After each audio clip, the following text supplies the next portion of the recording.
नमस्कार भावांनो, हिंद केसरी मैदानमध्ये आपलं सर्वांचं स्वागत आहे. आज खूप आनंद वाटतोय.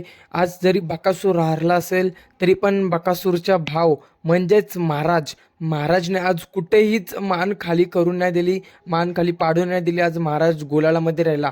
आज मौजे भोर येथे महाराज पाळण्यासाठी गेला होता. आज आपण गटाला सांगलं होतं की आज स्पीड एवढं आहे की आज गाडी 100% फायनलला राहणार आणि तसंच झालं. आज महाराजचा पायरा होता तो म्हणजे भारतसोबत. भावानो, बकासूर सोबत जेव्हापासून महाराज पळाला तेव्हापासून त्याचा गुलालाचा संघर्ष हा संपलेला आहे आणि जाईल त्या मैदानामध्ये आता गुलाल करत आहे. आज भोरच्या मैदानात देखील गुलालासाठी पात्र झालेला आहे. बकासूर आज सासवड मैदानामध्ये जरी हारला असेल तरी पण बकासूरचा भाव महाराज आज गुलालासाठी पात्र झालेला आहे आणि आजचा स्पीड बघून वाटतोय की नक्कीच एक नंबर करेल.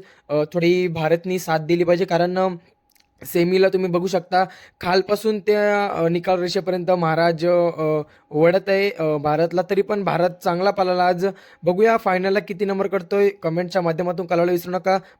महाराज आज किती नंबर करेल कमेंटच्या माध्यमातून कळवा. धन्यवाद भावांनो, भेटूया पुढच्या व्हिडिओमध्ये.